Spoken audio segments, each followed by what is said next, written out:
ఒక్కడుగా బయలుదేరి శూన్యం నుంచి సునామీ సృష్టించి తెలంగాణ సాధించిన మహానాయకుడు కేసీఆర్. ఇది ఏ రాజకీయ మరుగుజ్జు అవునన్నా కాదన్నా ఇవాళ మోకాలెత్తున్నోడు ఎగిరెగిరి పడ్డా వానపాములు నాగుపాములై గుసగొట్టినట్టు యాక్టింగులు చేసినా కేసీఆర్ ఆనవాళ్లు చెరిపేస్తామని ఎన్ని డైలాగులు కొట్టినా చరిత్ర చెరిపేయలేని సత్యమైంది అంటే కేసీఆర్ లేకపోతే, ఈ గులాబీ కండువానే లేకపోతే ఈ తెలంగాణ రాష్ట్రమే లేదు అనేది అక్షర సత్యం.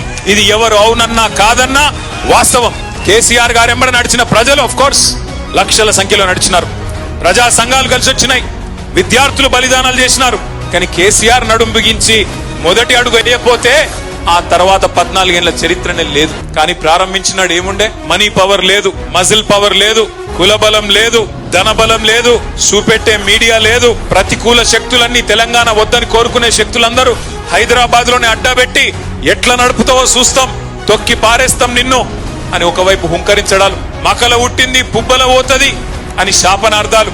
ఈ రకమైన వాతావరణంలో ఒక్కడుగా బయలుదేరి ఆనాడు ఒక్కొక్క అడుగే మరి వేసుకుంటూ 14 ఏళ్లు, నిజంగా చెప్పాలంటే 25 ఏళ్ల టీఆర్ఎస్ పార్టీ చరిత్ర, బీఆర్ఎస్ గా ఈ రోజు ఉన్నాం.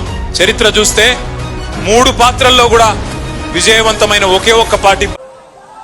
2001లో ఒకటే ఒక మనిషిని నేను. ముందు మార్గం కానరాదు, కారు చీకటి, కరెంటు లేదు, ఒక లాంతర్ పట్టుకొని ప్రయాణం. ధైర్యం చేసి గుండె దిట్ట తీసుకొని ధర్మం ఉంటే న్యాయం ఉంటే విజయం సాధిస్తామని ఆత్మవిశ్వాసంతో నేను ముందడుగేసిన. ఏవిడి బక్కగా పలసగా నాచి పారేస్తే పోతారు అనుకున్నాను, ఖతం చేసి పడితే దీంతో ఏమైంది అనుకున్నాను. తెలంగాణ ప్రజలు ఏకమైతారా కానీయం. ఎన్నో రకాల మాయా మచ్చింద్రాలు చేస్తాం. అనేక ప్రయత్నాలు జరిగినాయి, అనేక దాడులు జరిగినాయి, అనేక దుష్ప్రచారాలు జరిగినాయి. కానీ 13 సంవత్సరాల ప్రస్థానంలో క్రమంగా కారు మబ్బులు తరిగిపోతూ